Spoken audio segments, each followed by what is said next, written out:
I'm a cabinet secretary who reports directly to the president. Demi has only 13 million more Twitter followers than I do, so her voice can be heard. Now, Demi could have easily chosen to deal with her mental illness and substance abuse challenges in private.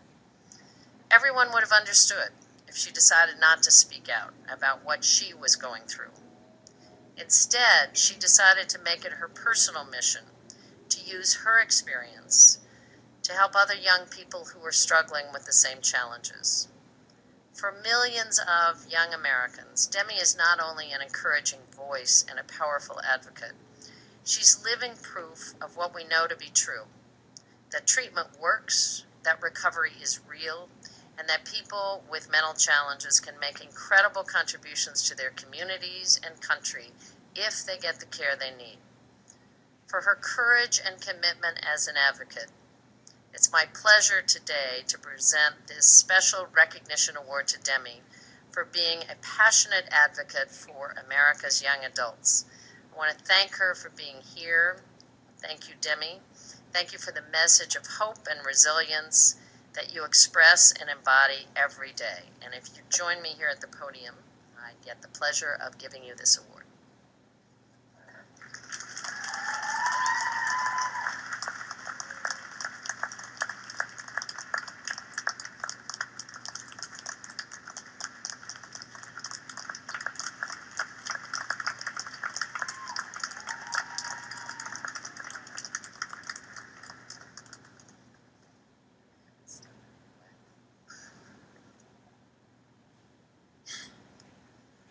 Hello. Thank you so much, Secretary Sebelius. I'm so honored to be here, and I'm so grateful for the opportunity to be the honorary chairperson for Awareness Day 2013. It's really funny to be named a chairperson, honorary or not, of anything at my age.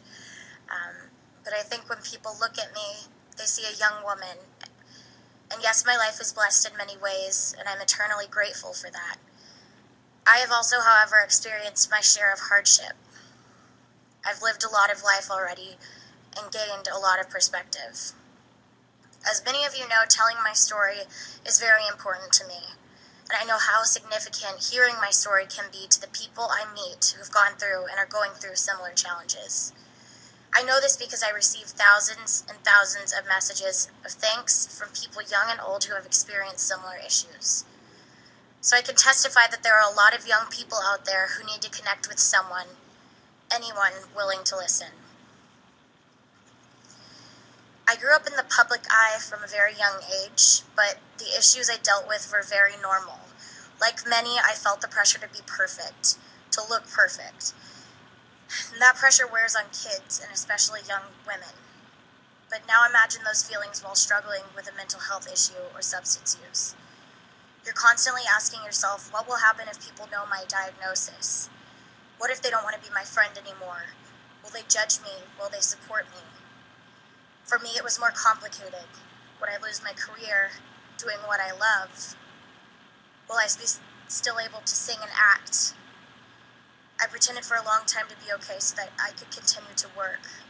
I didn't want to lose that part of my life. Because I love most about touring and making music is the connection that I make with my fans. It's indescribable. As Betty Ford once says, I think that's what we're here on this earth for, to help others, and if you can, you ought to do it. And that's why I'm here today, to tell young people who are asking themselves those questions, uncertain of what lies ahead, that they are not alone. There are people that they could talk to, people that can help. But I'm also here to tell the adults in the crowd who think they're already too overcommitted to take any time to get to know a young person. Please think again. It could be a family member, a neighbor, a fellow student, even a band member. The data that Administrator Hyde shared today shows that social connections really do make a difference in how people perceive themselves, whether they feel confident to get or keep a job, or motivated to even fill out that college application. My families and my friends really pulled together for me. I wasn't happy about their intervention, of course, until I realized how much they cared. They just wanted me to be healthy and happy again. And without music, it would be hard for me to stay in recovery. It's not an easy balance. Sometimes touring can take a lot on me. But it's where I feel the most strong, too. When you have a mental health issue, or you're suffering through substance abuse, you're going to have days when you struggle. But healing is the first step to resilience, to getting to that point where you can say, I will not let my past define who I am today. Thank you for letting me be a part of your briefing today. I'm a survivor of mental health and addiction issues, and I am not ashamed. In fact, I'm more than honored to be here. Thank you.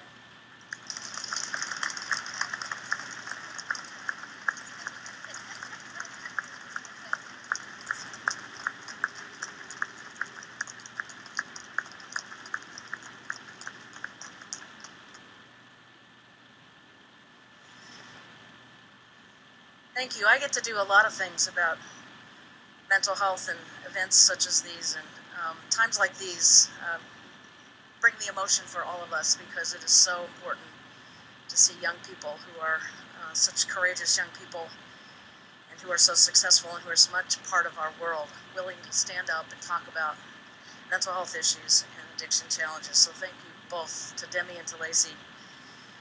I do want to thank all the participants who took the time today and every day to make children's mental health a priority, and thanks especially to CDC and to CMS and to Ileana and Cindy for your partnership and your commitment, and as I said, to Lacey and Demi for your courage and advocacy. Your voices do matter.